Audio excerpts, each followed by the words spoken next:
Overwatch est rempli de héros aux capacités toutes différentes. Certaines sont très bonnes, d'autres le sont beaucoup moins. Bonjour à tous, ici Gulp. Aujourd'hui on parle des 10 pires capacités actives du jeu.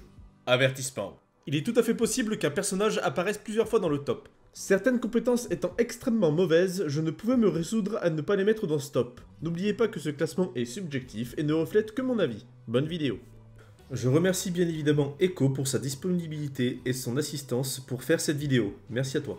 Les mentions honorables. Le piège d'acier de chacal. Les mains chacal verront rouge, mais le piège d'acier est un projectile ayant de bons dégâts et le meilleur route du jeu. Malheureusement, il est assez visible et surtout destructible, avec ses pauvres 100 PV. À moins d'être aveugle, il vous sera très facile de l'éviter et ou de le détruire. On notera également son temps de cast de 1 seconde et sa petite portée de 11 mètres qui font du piège d'acier, un outil pas forcément utile en fight. La roulade de Cassidy est une sorte de dash un peu plus polyvalent que d'autres. En effet, la roulade permet le rechargement instantané du revolver, mais peut également réduire tous les dégâts subis de 50% pendant l'entièreté de la roulade, soit 0,4 secondes. Cela demande un très bon timing, malheureusement son CD de 6 secondes ne vous permet pas toutes les folies, mais peut vous sauver contre certaines capacités, ultime ou non. Commençons le top. Le grappin de Fatal lui permet de prendre n'importe quelle position en hauteur, voire de sauter pour faire de jolis clips MLG. C'est tout. Avec son CD de 12 secondes, il est indispensable pour Fatal d'être persuadé de ne pas se faire choper durant ces 12 secondes, sinon c'est la mort assurée. Heureusement, son tir principal est tellement puissant qu'elle n'a aucune raison d'être au contact. Il n'en reste pas moins que la capacité en elle-même n'est pas forcément bonne. Certes, les mains Zenyatta m'ont hurlé dessus pour l'orbe de Discord, que honnêtement j'aurais pu mettre ex-aequo avec le hack de son bras en 4ème position des meilleures capacités du jeu. En revanche, l'orbe d'harmonie est sans nul doute le plus mauvais heal du jeu. 32 heals par seconde, une seule munition qui peut être annulée si le personnage soigné vient à ne plus être dans le champ de vision de Zenyatta. Heureusement, il peut la lancer très rapidement avec 90 mètres par seconde et pouvant la lancer sur une quarantaine de mètres. Heureusement qu'il y a ces deux qualités-là, sinon elle serait beaucoup plus haut dans ce top. Le vortex vorace de Ramatra est un projectile qui viendra clouer au sol les ennemis et les slows de 40% pendant 3 secondes sur une AOE de 4 mètres. Dit comme ça, la capacité est plutôt puissante. Malheureusement, son CD de 12 secondes, ses dégâts inexistants et sa vitesse de projectile de 30 pauvres mètres par seconde ne lui permettent pas d'être vraiment impactant en fight.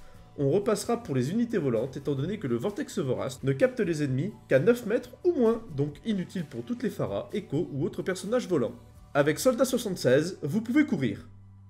C'est tout. Le sprint ne fait que ça. Il court. Heureusement, il est activable à tout moment et lui donne 50% de move speed supplémentaire. Sinon, ça aurait été vraiment la pire capacité du jeu. Les réacteurs de Pharah vous permettent de sauter sur 11 mètres. C'est tout. Certes, vous prenez les hauteurs, mais un CD de 10 secondes pour prendre une hauteur, c'est pas folichon. Heureusement, vous êtes assez rapide à l'activation, avec 75% de vitesse de déplacement pendant les réacteurs. Il n'en reste pas moins que vous ne faites qu'une seule chose, qui est de sauter haut. Bien que Doomfist ait une des meilleures capacités de déplacement à l'aide de son direct d'enfer, il a également une des pires. Sa parade puissante oblige Doomfist à quasi se figer sur place, vulnérable à tous les CC et surtout vulnérable à tous les dégâts.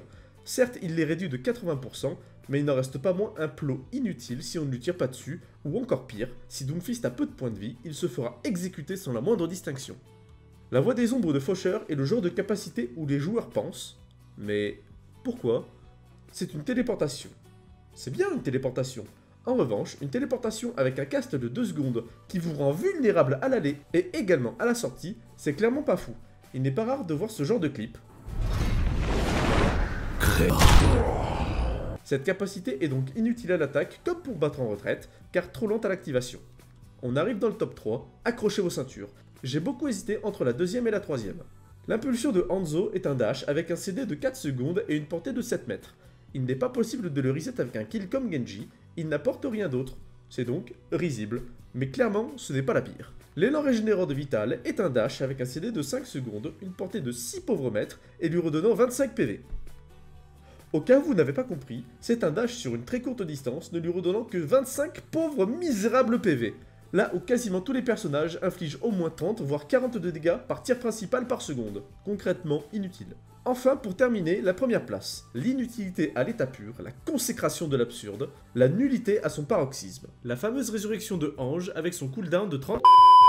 La mine venimeuse de Fatal, avec sa fantastique vitesse de projectile de 20 mètres par seconde, son tout petit CD de putain de 15 secondes, cette capacité fera des ravages dans les rangs adverses. Si vous n'avez pas compris le sarcasme, relisez le titre de la vidéo, faites 2-3 squats et prenez une bonne douche bien froide. Cette capacité est sans doute la pire créée à ce jour. Évidemment, les OTP fatales me diront « Oui mais Gulp, c'est bien pour éviter les flanks, comme ça le mec ne viendra pas dans ton dos ». Évidemment, je lui répondrai « Ben non, du coup, ce projectile fait la taille de Reinhardt, est visible depuis l'autre bout de la carte, fait une sorte de clignotis immonde le rendant encore plus visible, et surtout destructible. Avec son incroyable 1 point de vie, il résistera au plus gros marteau pilon de vos ennemis. Marteau pilon! Voilà sans nul doute la pire capacité possible dans le jeu. Voilà, c'est tout pour ce top 10 des pires capacités actives d'Overwatch. Évidemment, je ne traite que les capacités en elles-mêmes. Et évidemment que la mine venimeuse est mauvaise, tout comme le grappin. Étant donné que ces deux actifs sont évidemment sur un des persos les plus puissants du jeu. Et ce même avec ses récents nerfs. N'oubliez pas également que c'est un top complètement subjectif, avec ma vision de vieux joueurs ayant commencé sur la saison 2 d'Overwatch 1. Et pour vous, quelles sont les pires capacités? Mettez-les moi en commentaire, merci de m'avoir écouté, et moi je vous dis à la prochaine.